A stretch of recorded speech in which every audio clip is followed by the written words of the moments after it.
Salam alaikum wa rahmatullahi ta'ala wa barakatuhu.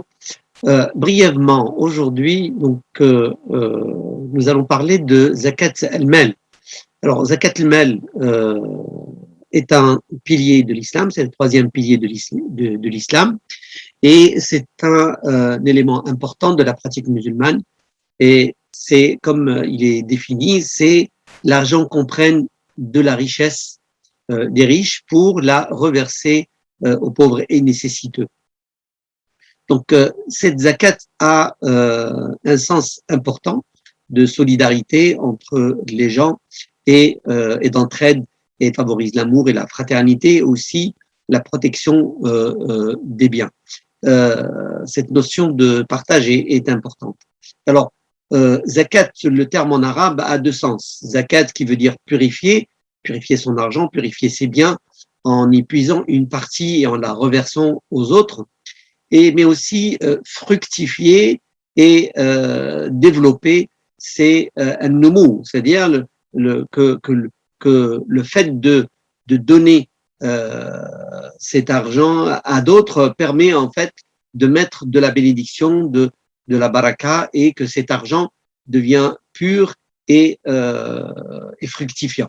Et donc ça, c'est des notions importantes. Le prophète alayhi salatu wassalam a insisté sur le fait de verser de la zakat et de s'en acquitter absolument. Et c'est un des piliers de l'islam, comme le pèlerinage et le jeûne, qui est conditionné par la capacité à le faire. Alors, il y a la capacité, donc quand on devient éligible, c'est-à-dire capacité de raison, de puberté et autres, et liée à une capacité financière, et qui est donc conditionnée par deux choses: la révolution de l'année et le nessab, le seuil d'imposition. Alors, ce seuil d'imposition, il peut être calculé de plusieurs manières. Donc, on parle de zakat al-mal, mais zakat, c'est sur tous les biens qu'on possède. Ça peut être du bétail, ça peut être du négoce, ça peut être pas mal de choses. Certains vont même à dire de prélever zakat sur des salaires.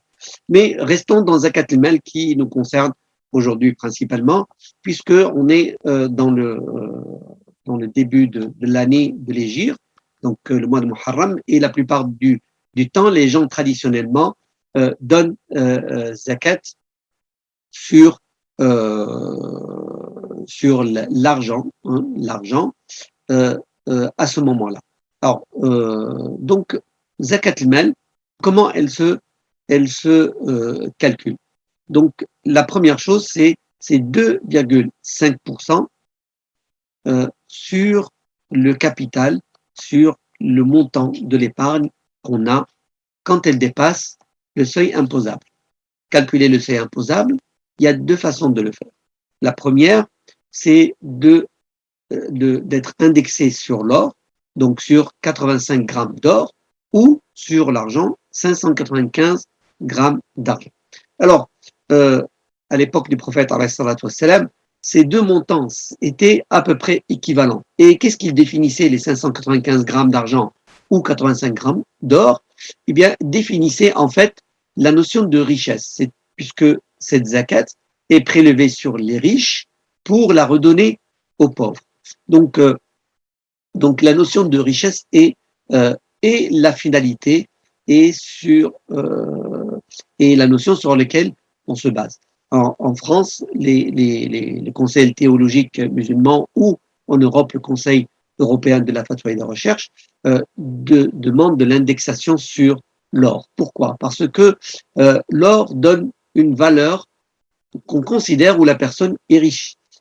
Si on calcule par rapport à l'argent, 595 grammes d'argent avec le cours de l'argent, on est autour de 200, 300, voire 400 euros. Or, quelqu'un qui a une épargne de 200, 300 euros, en France, n'est pas considéré comme riche. Bien au contraire, la plupart des gens ont ça pour dépanner en fait comme épargne de précaution à la fin du mois et autres. Donc, si à la fin de l'année, tu as que 200, 300 euros de plus, ce n'est pas suffisant pour considérer que la personne est riche. Par contre, sur l'or, et cette année, donc le nessab a été calculé par le Conseil théologique et a été donc adopté et fixé par les fédérations musulmanes, qui est de l'ordre donc 85 grammes d'or selon le cours de l'or du jour et de 4160 euros. Et ça, chacun d'entre vous peut le faire par rapport à la date d'anniversaire et la date de référence sur laquelle il s'est fixé pour donner zakat. Et un exemple très simple pour la calculer, vous prenez donc le premier Muharram de l'année 1442, ou bien le 10 Muharram, c'est Ashura, que les gens préfèrent donner ce jour particulier puisqu'on le jeûne, donc pour bénéficier aussi du bienfait et du mérite de ce jeûne, de ce jour du mois de Muharram. Donc le 10 Muharram 1442, donc, de l'année en cours, et au 10 Muharram de l'année 1443, vous regardez si le début de l'année, vous êtes au-dessus du seuil, à la fin de l'année, vous êtes au-dessus du seuil, eh bien, vous êtes éligible à payer cette zakat qui n'a rien à voir avec l'impôt, puisque les impôts peuvent être quelque chose en plus de zakat. Donc, 4160 euros. Donc, vous prenez, si vous avez 5 000 euros sur votre compte épargne, si vous avez 6 000 euros, si vous avez 7 000 euros, eh bien, vous prenez cette somme, vous multipliez par 2,5% en considérant l'année lunaire. Si vous voulez considérer l'année grégorienne et le calendrier administratif, le pourcentage diffère. Ce n'est pas 2,5%. Il faudra le caler sur l'année, au prorata de l'année. Mais je vous conseille de garder l'esprit de l'année lunaire. Ça vous fait aussi revivre les événements importants par rapport aux jeunes, par rapport à pas mal de choses. Donc, à qui doit-on donner cette zakat? Donc, comme c'est un impôt légal, c'est une zakat légale, c'est une aumône légale fixée, et c'est un principe, c'est un pilier de l'islam. Et quand on dit pilier, c'est-à-dire c'est la base, parce qu'on ne construit rien sans les piliers. Et sachant que le calife Abou Bakr avait à l'époque combattu ceux qui refusaient de donner la zakat. Alors la zakat, à qui la donner?